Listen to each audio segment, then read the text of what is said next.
So you want to learn back-end engineering, right? It's a huge topic, and it's easy to get lost. But what if, instead of just grabbing the latest trendy framework, we built a real roadmap from the ground up? Today, that's exactly what we're going to do. Focus on the fundamental principles that power literally any modern back-end system. I love this quote because it hits on a huge problem that so many of us face. We start by learning one specific tool, like Express for JavaScript or maybe Spring Boot for Java. And look, it gets you up and running fast, which feels great, but it also creates these blind spots. Your whole way of thinking gets tied to that one tool, and it can be really, really hard to see the bigger picture or adapt when something new comes along. So here's our game plan. First, we're going to talk a bit more about this framework trap. Then, we'll lay out a better way forward, a first principles roadmap. After that, we'll dive deep into the three core pillars of any backend system, how it communicates, its core engine, and all the support systems that keep it running.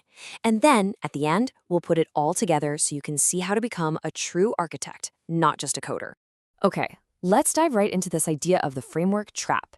It's super common. The path most developers take, learning a framework first, feels really productive, right? But the problem is, it often encourages you to skip over the foundational stuff, the knowledge that's absolutely crucial for your long-term success. Think of it like this. Learning a framework first is like getting one of those prefabricated home kits. You can follow the instructions, snap all the pieces together pretty quickly, and hey, look at that, you've got a house. But you didn't actually learn anything about plumbing or electrical wiring or what makes the foundation strong. So what happens when you need to fix a serious problem or, build a completely different kind of house? You're kind of stuck. The skills just don't transfer. So what's the alternative? Well, it's what we're calling a first principles approach. Instead of starting with that prefab kit, you start by learning the universal concepts, the real engineering principles that apply to any back-end system, no matter what programming language or framework you're using. And this, right here, really lays out the two paths you can take. The framework-first approach, yeah, it gives you a quick win, but it ultimately boxes you in. The first principles path, sure, it might take a little more effort up front, but the payoff is massive. You get a deep, adaptable understanding that builds real, long-lasting expertise. You stop being just a Node.js developer, and you become a back-end engineer, period. All right, so where do we begin? We start with our first pillar, communication. The best way to think about this is like the road network of a big city. It's the entire system that allows every single part, from a user's web browser to your server to the database, to actually talk to each other. And just like any road network, there are rules of the road. First up is HTTP.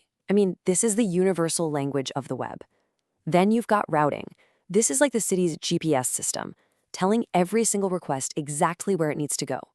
And finally, there's serialization, which is really just a fancy word for neatly packaging up data so it can travel safely and efficiently across that network. Let's follow the journey of just one request to see how this works. It all starts in someone's browser. It sends an HTTP request, which travels across the internet, hits your server, and then your server's routing system figures out what to do with it. The server does its work, sends a response all the way back, and boom, it lands in the browser. Understanding this simple flow is, honestly, the first major step to mastering any backend system. Okay, so a request has made its way through the city's roads. Now what? Where does it go? Well, that brings us to our second pillar, the core engine.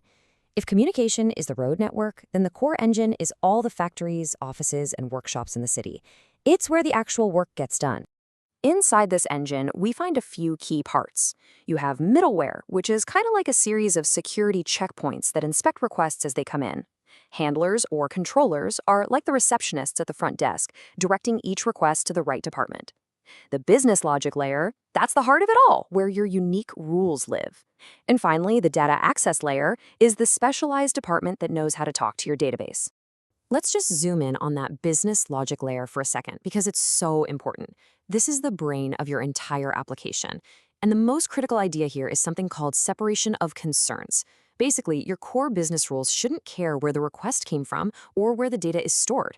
This separation is the secret to writing code that's clean, easy to test, and won't give you a headache 6 months from now.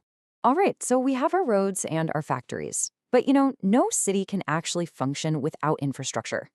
That brings us to our third and final pillar, the support systems. Think of these as the city's power grid, its water supply, the emergency services, all the critical stuff that keeps everything running smoothly, reliably, and securely. And these systems are absolutely essential. Authentication is like your city's security force, checking IDs at the door. Caching is a high-speed subway system, storing data that's used all the time to make everything feel faster. Test queues are for the heavy-duty background jobs, so they don't cause traffic jams on the main roads. And logging and monitoring, well, those are your eyes and ears, giving you a constant feed of what's happening everywhere all the time. And speaking of monitoring, there's a really key concept in modern systems called observability.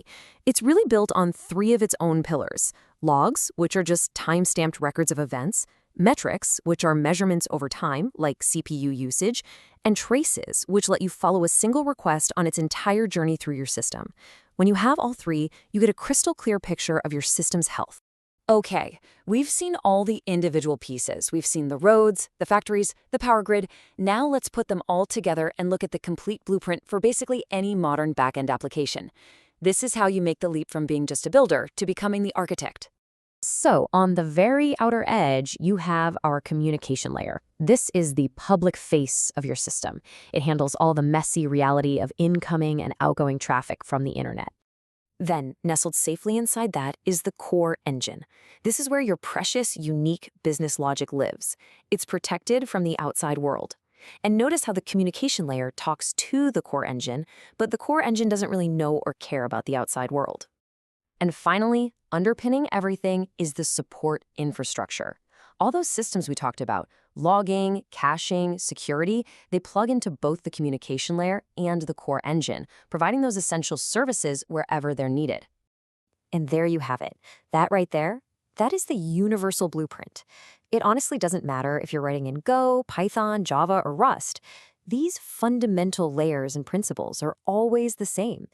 And when you understand this blueprint, you're not just assembling a prefab kit anymore. You are the architect. So I guess the only question left is, now that you have the blueprint, what are you going to build first?